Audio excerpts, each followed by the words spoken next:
नमस्कार दोस्तों, स्वागत है आपका आपके अपने YouTube चैनल पर। दोस्तों, रीट नई शिक्षक भर्ती 2024 को लेकर दोस्तों इस वीडियो में बात करने वाले हैं।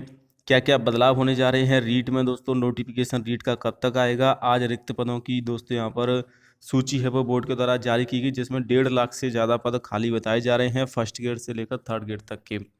तो दोस्तों, ऐसे में नई भर्ती कितने पदों पर आने की संभावना है, क्या बड़े बदलाव इस बार नई भर्ती में दोस्तों आपको देखने को मिलेंगे। रीट की जो भर्ती है काफ़ी इंपॉर्टेंट भर्ती रहने वाली है। क्या आपका एक ही पेपर होगा इसमें, शिक्षा मंत्री का क्या बयान है इसको लेकर। दोस्तों चलिए वीडियो स्टार्ट करते हैं। उससे पहले छोटी सी रिक्वेस्ट है, अगर आप चैनल से पहली बार जुड़े हैं, चैनल को सब्सक्राइब नहीं किया है तो चैनल को आप जरूर सब्सक्राइब करें, रीट की लेटेस्ट जानकारी सबसे पहले चैनल के माध्यम से प्राप्त करने के लिए। तो आज की अपडेट आप दे सकते हैं, प्रदेश में प्रधानाचार्य यानी कि फर्स्ट ग्रेड से थर्ड ग्रेड तक के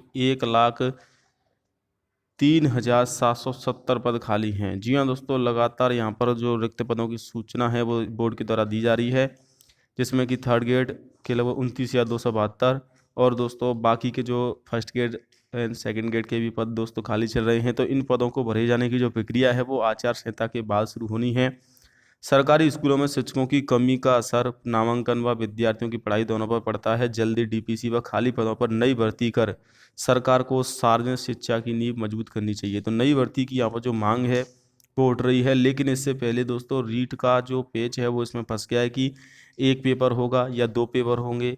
एक पेपर होगा तो दोस्तों कौन सा पेपर होगा, यानी कि आपका ग्रेड थर्ड का एग्जाम होगा या फिर रीट क्वालिफाइड एग्जाम होगा। किस पेपर के आधार पर भर्ती कराई जाएगी, क्या दोनों पेपरों को कंबाइंड किया जाएगा, उसके आधार पर सिलेबस बनाया जाएगा। क्योंकि जो तैयारी करने वाले छात्र हैं वो भी अब कंफ्यूज हो गए हैं, जब से शिक्षा मंत्री का बयान आया कि रीट में एक ही टेस्ट फॉर्मूले को लेकर विचार कर रहे हैं। शिक्षा मंत्री ने ये बात 2 बार कही है दोस्तों। उन्होंने कहा है कि हम एक मेरिट बनाने को लेकर तय करेंगे, एक अस्थायी रूप से सिलेक्शन भी देंगे, कोशिश करेंगे कि अस्थायी अपॉइंटमेंट लेटर भी जारी हो।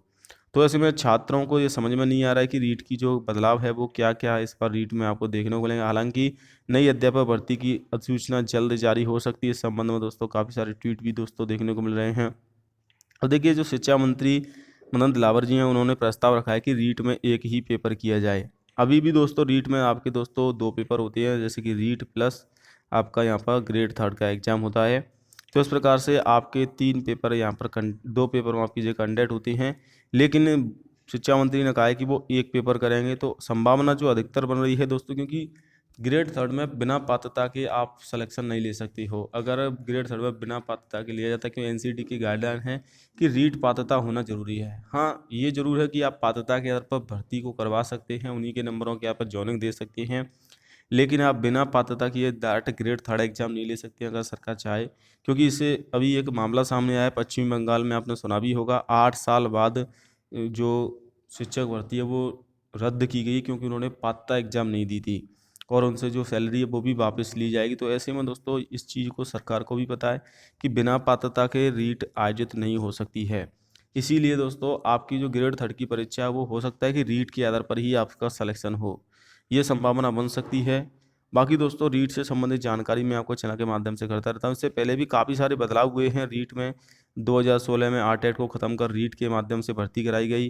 2012 में आरपीएससी से जिला परिषदों को भर्ती का अधिकार दिया गया। 2011 में रीट परीक्षा हुई थी। 2009 में निःशुल्क अनिवार्य शिक्षा का कानून लागू हुआ था। तब से दोस्तों रीट हर साल कराना जरूरी है। 2022 में रीट को पात्रता परीक्षा घोषित किया गया, और रीट व एक अन्य परीक्षा के आधार पर चयन होता है।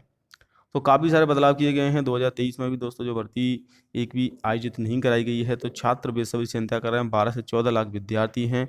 कुछ छात्र कन्फ्यूज भी हैं कि अगर सिर्फ रीट के आधार पर भर्ती होगी तो उनके जो पुराने सर्टिफिकेट है क्या वो मान्य होंगे।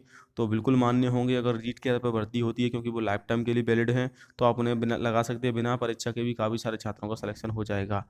तो दो तरफा यहाँ पर दोस्तों छात्रों की तरफ से कन्फ्यूजन है। अब ये जो कन्फ्यूजन है वो रीट के नोटिफिकेशन के बाद क्लियर होगा या ऑथेंटिक अपडेट आने के बाद, क्योंकि अभी सिर्फ बयान दिया गया है, सरकार बयान देती रहती है।